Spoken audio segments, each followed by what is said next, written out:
चलिए आगे की चर्चा कर लेते हैं हम रचित सर के साथ। कल तो बातचीत हुई थी, बाजार बढ़िया लग रहा था। फिर मैंने आपसे पूछा भी था सर कि अब तो बाजार ठीक हो गया है, अब तो जो है मुझे लगता है मूड और स्वास्थ्य, फाइनेंशियल हेल्थ सब चीजें सही हो जानी चाहिए। लेकिन आपने कहा था कि देखिए उर्वशी जी, अभी भी थोड़ा सा डर तो मुझे लग रहा है, जिस तरीके से सिचुएशन एकदम से फ्लिप होती हुई नजर आई है। अब सीज फायर में भी हमने देख लिया, लेबनान पर यहाँ सीज फायर की खबर आई, उधर अटैक हो गया। आपका टेक क्या है? अब भी सिचुएशन कैसी लग रही है मार्केट की, क्योंकि शुरुआत तो निफ्टी की अच्छी हुई नहीं।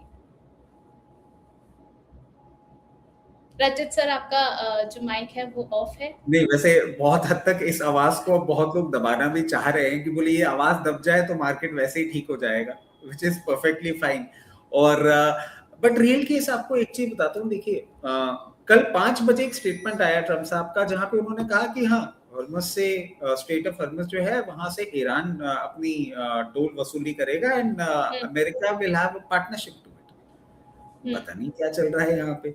फिर उसके बाद उनका स्टेटमेंट आया और फिर लेबनान पे जिस तरीके से कंटिन्यूस अटैक चलता रहा। अच्छा, ईरान ने जो 10 पॉइंट हैंडओवर किए थे पाकिस्तान के थ्रू यूएस में, उसमें हिजबुल्ला के ऊपर भी और यहूदियों के ऊपर भी प्रोटेक्शन की एक डिमांड करी गई थी और उनको यूएन के टेररिस्ट कैटेगरी जो है उससे निकालने की बात करी गई थी, to which they denied. US बहुत हद तक बहुत सारी चीजें डिनाई कर चुका है कल से लेकर अभी तक, और उसमें एक न्यूक्लियर डेवलपमेंट जो ईरान ने कहा था कि हमको क्लियर केस करके देने को चाहिए, वो भी मना कर दिया गया। प्रैक्टिकली उर्वशी जी, अभी मैं आपको बताऊं, nobody under the sun knows actual में स्ट्रेट ऑफ हॉर्मस में हो क्या रहा है। बट हाँ, ये बात जरूर है कि अब हमें ईरान और यूएस की कमेंट्री के बजाय सिर्फ दो चीजों पे फोकस करना चाहिए। If the crude hovers somewhere in between 88 to $92, which will be a new normal, आप मानिएगा कि मार्केट को सपोर्ट मिलता रहेगा और मार्केट एक अप ट्रेंड की ओर जाता हुआ दिखेगा आपको। अगर क्रूड 100-102 के ऊपर मेंटेन करता है तो मार्केट में पेन पॉइंट आ जाएगा। स्ट्रेट ऑफ हॉर्मस मैं समझता हूं आपको आज इवनिंग तक क्लियर सिचुएशन पता लग जानी चाहिए, क्योंकि ईरान ने भी एक वहां पे काम कर दिया है कि माइंस बिछा दी हैं। और कल वो चालू होने की बात हो रही थी तो एक ऑल्टरनेट रूट बोल रहे थे, वहां से आप मूव जी कर जी। लीजिएगा, यहाँ पे तो माइंस पड़ी हुई हैं, so it's better Nice, you but don't come over here. तो yeah.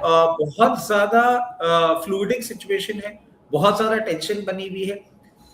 आपको 30 सेकंड लूंगा, मतलब मैं आपको बताऊं, जो 10 चीजें ईरान ने अभी मांगी हैं वो एक्चुअल में सारी चीजों में से कुछ भी डिमांड नहीं कर रहा था 27 को। ये सारी मैं बातें आपको क्यों बता रहा हूँ, क्योंकि स्ट्रेट ऑफ हमास, बाबले मंडप, ये सारे के सारे स्टेट्स जो है ना अभी प्रॉब्लम और कंस्ट्रेंट्स में है। तो हमको ये बात समझनी होगी कि क्या ये सिर्फ वॉर रुक जाता है उससे चीज ठीक हो जाएगी? नहीं, स्ट्रेट ऑफ हमास किस तरीके से मनी आपसे लेगा, क्या करेगा, क्रूड कितना ऊपर नीचे होगा, वो एक प्रॉब्लम है। उसके साथ साथ मैं बार बार एक चीज कह रहा हूँ कि जो हमारे को यूरिया की शॉर्टेज होने वाली है बिकॉज ऑफ नाइट्रोजन गैस, वो भी फूड इन्फ्लेशन के प्रॉब्लम बनी रहेगी। तो कल तक क्योंकि मेरे को ये जो पीछे नंबर है इसमें टीम बता रही थी कि मैसेजेस आ रहे थे आपके कारण माल नहीं खरीद पाए, मार्केट तो वापस चल गया, ऐसा नहीं है। एक आपने शॉर्ट कवरिंग रैली देखी थी, मैं अभी भी एक ही चीज बोलूंगा, अब जो मार्केट चल रहा है लोअर लो लोअर हाई बना रहा है, मार्केट में अभी भी आपको कॉशियस अप्रोच के साथ रहना पड़ेगा। अगर बहुत नियर टर्म ट्रेडिंग के लेवल्स की बात करें तो आज जिस तरीके से, क्योंकि कल भी हमने बात करी थी, एक बार आपको 23,600 लेवल्स मिले, वहां से एक बाउंस बैक मूव, बट क्योंकि ये रिवर्स हो गया है और हायर लेवल से मार्केट करेक्ट कर रहा है, अभी 24 मिनट बचे हैं। अगर आज मार्केट निफ्टी की हम बात करें 23,800 के नीचे बंद होता है तो पेन पॉइंट फर्दर आपको देखने को मिल सकता है और कहीं ना कहीं 23,350 400 पे नियर टर्म सपोर्ट देखने को मिलेगा, उसके पहले रिस्पाइट नहीं देखने को मिलती।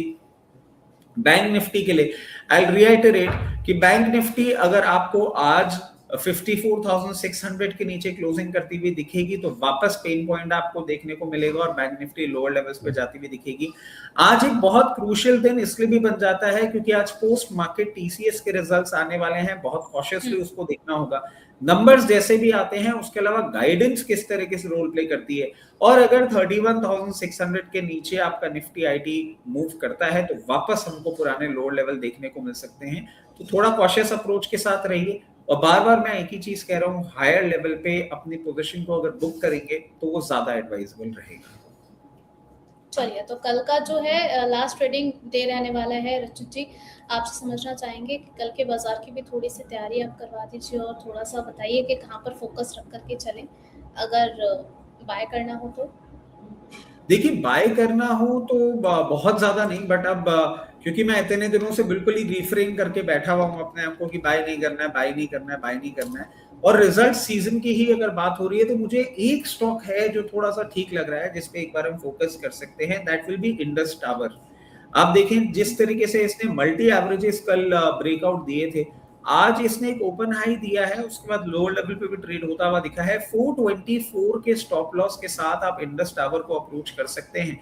अगर सिचुएशन ठीक होती हुई दिखी मार्केट की तो बहुत कंफर्टेबली आपको हायर लेवल पे ये ट्रेड करता हुआ दिखेगा। और let me just give out the levels जो आपको देखने को मिल सकते हैं। इंडस टावर पे आप फोकस कर सकते हैं, और 424 का स्टॉप लॉस, 456 और 472 के ये दो टारगेट्स होंगे जिनके लिए आप इसको अगर प्ले करना चाहें तो कर सकते हैं। मार्केट कंडीशन जहां भी हो, ये रिलेटिवली एक सेफ हेवन लग रहा है। और इस साल रिजल्ट, इस क्वार्टर रिजल्ट के बाद मैं एक्सपेक्ट कर रहा हूँ ये डिविडेंड अनाउंसमेंट भी आप करेंगे। So there are many fundamental reasons backed by it. I believe Indus Tower अच्छा लग रहा है। इंडस टावर जो है वो फोकस में रख करके आप चल सकते हैं। चलिए ठीक है, यहाँ पर कुछ काउंटर्स के बारे में और बातचीत कर लेते हैं। सर, कल डिफेंस के बारे में हम बात कर रहे थे, आपने कहा कि अब तो ये तो बिल्कुल मिस से नहीं करना है। ऐसे में बीएचईएल पर आपका नजरिया हम समझना चाहेंगे कि इस काउंटर पर क्या अभी जो है हाई लेवल सस्टेन करेंगे? देखिए उर्वशी जी, इसको ना दो ब्रैकेट में हम डिवाइड कर देते हैं। जब फाइनेंस ज्ञानी पे इनिशियली हमने शोज किए थे और मार्केट कूल ऑफ कर रहा था, तो हमने क्लियर केस कहा था defence will be the flavour, और लोअर लेवल्स पे हमने एक बाइंग इंटरेस्ट भी जनरेट किया था। अगर आपने उस टाइम पे बाय किया हुआ है तो मैं बोलूंगा कि हाँ, हायर लेवल्स पे आप बीएचएल में जरूर अपना प्रॉफिट बुक करें, if it and only if it is a trading bet for you. और जहां तक बात है लेवल्स की, आप देखें लोअर लेवल से किसका अच्छा परफॉर्मेंस दिखाया है, 276 लेवल्स पे चल रहा है। 50% प्रॉफिट आप यहां बुक कर सकते हैं। 50% अगर किसी भी दिन कोई मोमेंटम में 294 296 लेवल्स आता है, बिल्कुल बुक करेंगे। बट क्या यहाँ पे फ्रेश पोजीशन बनानी चाहिए? नहीं, वो मैं एडवाइज नहीं करूंगा। उसके लिए मैं बोलूंगा इंतजार करें, मार्केट कूल ऑफ करेगा, फिर आपको ये वापस 244 लेवल, जो कि हमने रीसेंट टाइम्स में देखा भी था, 244 लेवल से लेकर कहीं ना कहीं 232 लेवल्स दिखेंगे। वहां पे बाइंग इंटरेस्ट आप वापस रीजनरेट करेगा। जिन्होंने हमारे कहने पे लोअर लेवल पे लिया है, हायर लेवल पे प्रॉफिट बुक करने की सोच। चलिए ठीक है, तो यानी कि अभी फ्रेश बाय नहीं करना है बीएचईएल में। बाकी ट्रेंड के बारे में सर ने आपको समझा दिया है। और नेक्स्ट पर चलते हैं हम अशोका लेलैंड की तरफ। यहाँ पर सर डिमांड रिकवरी के चलते जो है वो अब अशोका लेलैंड चलता हुआ तो नजर आया, 170 पर ट्रेड करता हुआ नजर आ रहा है, आज 1% नीचे है। क्या यहाँ पर पोजीशन बनाई जा सकती है? देखिए, लोअर लेवल से हम पूरे अगर ऑटो सेक्टर की बात करें, कल परसों और ये जो कुछ ट्रेडिंग सेशंस गए हैं, लोअर लेवल से जरूर सपोर्ट दिखा है। करेक्शन कुछ ज्यादा ही इस पे आ गया था, बट क्या यहाँ पे बाइंग इंटरेस्ट जनरेट करना चाहिए? थोड़ा सा डाइसी रहूंगा मैं इस पे भी, क्योंकि मुझे लगता है इसमें बहुत स्ट्रॉन्ग सप्लाई आपको देखने को मिल सकती है 176 से 78 की रेंज में। वो पॉइंट क्रॉस करना अभी थोड़ा सा एक प्रॉब्लम एरिया बनता है। अगर आपके पास है, लोअर लेवल पे आपने ले रखा है, उन लेवल से प्रॉफिट बुक करेंगे। फ्रेश पोजीशन बनाने की बात करेंगे तो 156 ऑड लेवल्स पे आता है, वहां से एक स्टैगर्ड मैनर में आप पोजीशन बनाना चालू करिएगा। 156 से लेकर 144 की रेंज में रिलेटिवली बेटर लगता है। और अभी मुझे नहीं लगता ये 176 78 के सप्लाई जोन को पास करेगा। जब भी पास करेगा उसके बाद आपको एक मोमेंटम आता हुआ दिखेगा जो 204 लेवल्स तक भी इसको लेके जा सकता है। चलिए, यहाँ पर ओला इलेक्ट्रिक पर अभी विजय मैम की कमेंट्री तो हमने सुनी है। हालांकि उन्होंने जो है ऑप्शंस में जब हम पूछ रहे थे तो उन्होंने कहा कि देखिए अभी ओला इलेक्ट्रिक को लेकर के अपनी आंखें खोलने की आप लोग को ज़रूरत है। ऐसे में कल के ट्रेडिंग सेशन से अगर हम बात करें तो अच्छा खासा ये काउंटर चल चुका है। आज भी अगर हम देखें तो 19.99% ऊपर है। सर, अभी भी क्या इसको होल्ड किया जा सकता है, या फिर अगर है तो अपनी पोजिशन से बस एक्सिट कर लिया जाए? देखिए उर्वशी जी, मैं यूजुअली उन काउंटर्स की बात करता हूँ जिनके फंडामेंटल्स अच्छे होते हैं। मैं उन काउंटर्स की बात करता हूँ जिनके प्रमोटर्स में मुझे कॉन्फिडेंस दिखता है। और अग्रवाल साहब, मैं 90 रुपए से इसका 10 रुपए का टारगेट दे रहा हूँ। उस टाइम पे मैं ट्रोल भी बहुत हुआ था। और अभी ये रिसेंटली अंबाला मैम ने ना इसमें बाइंग कॉल देना चालू किया था। आई बिलीव अराउंड 24-26 लेवल से उनकी बाय कॉल इनिशिएट हुई थी, और उसके बाद कंटिन्यूसली भागा है।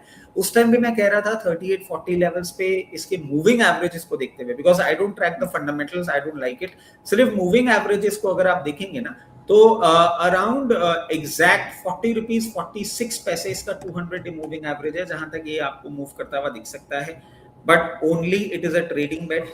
आई डोंट सॉलिसिट दिस, तो मैं तो यही बोलूंगा हायर लेवल पे एग्जिट करिए। ये कंपनी मुझे बिल्कुल भी अच्छी नहीं लगती है। इसका बिजनेस जिस तरीके से है और जो कंपटीशन अब जिस तरीके से एक्टिवेट हो रहा है, I don't see a sense of comfort in this particular counter, but क्योंकि मैम की कॉल है, और मैम की कॉल तो फिर आप उसको डिनाई नहीं कर सकते, तो 40 रुपीज तक एक बार प्ले कर सकते हैं। चलिए, फंडामेंटल्स तो काफी दिक्कत में नजर आ भी रहे हैं, और कई बार आई एम सॉरी अगर मैं थोड़ा सा मीन साउंड कर रही हूँ, लेकिन कभी ऐसा होता भी है कि अगर ओला इलेक्ट्रिक हमें सड़क पर भी दिख जाती है तो सबके मन में यही आता है कि अभी भी चल रहा है। आपके हाँ, साथ ऐसा होता है सर? नहीं, इट्स नॉट बीइंग, एक्चुअली क्या है उर्वशी जी, मेरे साथ एक और प्रॉब्लम है। मैं इतना तो मतलब आप लोग सब समझ गए होंगे, दर्शक भी समझ गए होंगे, आप भी समझ गए, मैं I have a very skewed thought process. मैं उस स्क्यूड थॉट प्रोसेस के बाहर नहीं जा पाता हूँ, और मेरा ना आज भी वो ईवीज को लेके, मतलब दो I am auto enthusiast, but अगर आईसी ही नहीं है वो व्हीकल, मतलब आईसी के लिए मैं बोलूंगा आपको, मैं एक्टिवा के साथ भी बहुत खुश हो जाता हूँ, बट ईवी अगर है तो मैं टाटा नेक्सॉन और महिंद्रा की एक ईवी आती है बड़ी वाली, उसको देख के भी इट डजंट एक्साइट्स मी, तो मैं सड़क पे ध्यान भी नहीं देता हूँ कि क्या चलता हुआ जा रहा है। अगर ग्रीन कलर की नंबर प्लेट है तो तुम भाई जाओ, I don't get into that zone. मुझे पता भी नहीं लगता है कि ये ओला है या क्या है, जब तक वो ब्रांड का साइन, क्योंकि टीवीएस में टीवीएस लिखा हुआ होता है, चेतक एक अलग डिजाइन का है, बट बाकी सब एक जैसे ही लगते हैं। मुझे तो डिफरेंस भी समझ में नहीं आता है कि ये ओला का है,